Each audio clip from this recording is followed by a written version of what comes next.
આજના મુખ્ય અને અગત્યના સમાચાર વિશે ફટાફટ જાણી લઈએ તે પહેલાં જો તમે અમારી ચેનલમાં નવા હોય અને હજી સુધી સબસ્ક્રાઈબ ના કર્યું તો સબસ્ક્રાઈબ કરી લેજો.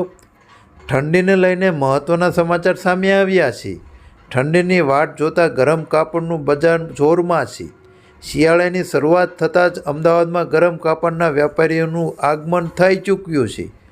દર વર્ષની જેમ આ વર્ષે પણ ડિઝાઇનર જેકેટ સ્વેટરનું વેચાણ શરૂ થઈ ગયું છે. ગયા વર્ષની સરખામણીએ 20% જેટલો ગરમ કાપડના ભાવમાં વધારો થયો છે. ગરમ કાપડ ખરીદતા પહેલાં લોકો માટે મોટો પ્રશ્ન છે કે ક્યાંથી ખરીદવું અને કેવું ખરીદવું. જો તમારે પણ ખરીદી બાકી હોય તો 20% સુધીનો ભાવ વધારો તમારે પણ ભરવો પડશે. આગળના સમાચાર વિશે વાત કરીએ તો ડુંગળીના ભાવને લઈને મોટી મહત્ત્વની અપડેટ. લાલ ડુંગળીએ ખેડૂતોને રાતા પાણીએ રડવાનું શરૂ કરવા રાખ્યું છે. એક બાજુ સરકારે ડુંગળીની નિકાસ બંધ કરતાં એક જ દિવસમાં ભાવમાં કડાકો થયો છે. ડુંગળીની નિકાસ બંધ થતાં અનેક દિવસો બજારમાં હરાજી પણ બંધ રહી હતી. 14 તારીખે સવારના ડુંગળીની હરાજીની શરૂ કરવામાં આવી હતી. ગોંડલ માર્કેટ યાર્ડમાં ગઈ રાત્રિના 80,000 કટ્ટાની આવક થવા પામી હતી. હરાજીમાં ડુંગળીના ભાવને લઈને ખેડૂતો ન મળતા ખેડૂતો પોતાની ડુંગળી નેશનલ હાઈવે પર નાખી દીધી. ડુંગળીને લઈને આવતા તમામ ખેડૂતોને હાઈવે પર ઉતાર્યા હતા અને વિરોધ પ્રદર્શન કરવા માટે ખેડૂતો ખૂબ જ લાચાર બની ગયા છે, કારણ કે ડુંગળીનો ભાવ મળતો નથી. આગળના સમાચાર વિશે વાત કરીએ તો પોલીસ ભરતીને લઈને મોટી અપડેટ આવી રહી છે.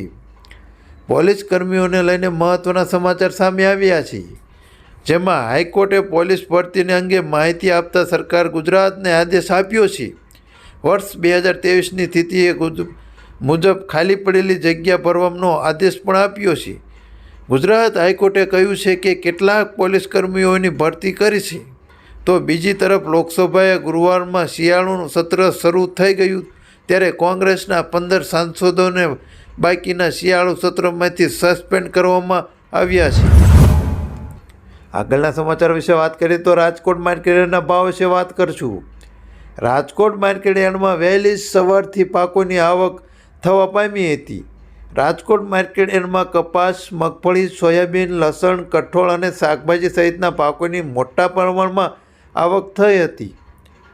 રાજકોટ માર્કેટ યાર્ડમાં 4500 ક્વિન્ટલ કપાસની આવક થઈ હતી. કપાસના ભાવ વિશે વાત કરીએ તો કપાસ ખેડૂતોને કપાસ સારા એવા ભાવ મળી રહ્યા છે, પણ હાલતું કપાસમાં 1190 રૂપિયાથી લઈને 1474 સુધી ઊંચો ભાવ રહ્યો હતો. આગળના સમાચાર સોનાના ભાવને લઈને મોટી અપડેટ, મહત્ત્વના સમાચાર. જો તમારે પણ સોનું ખરીદવાનું હોય તો તમે પણ સાંભળી લો આ ન્યૂઝ. ગયા અઠવાડિયે પિકઅપ પર સોનું પહોંચ્યા બાદ સોનાની કિંમત ઘટી રહી હતી, પરંતુ આજે ઘટાડા બાદમાં બ્રેક લાગી ગઈ હતી અને ગોલ્ડના ભાવમાં આજે 1000 રૂપિયા સુધીની તેજી જોવા મળી હતી. જો તમારા ઘરમાં પણ લગ્ન છે અને તમે પણ ગોલ્ડ ખરીદવાની ઈચ્છા ધરાવતા હોય તો તમારે આજે જ સોનાનો ભાવ જાણી લેવો જોઈએ. ચાંદીની કિંમતની વાત કરીએ તો 77,500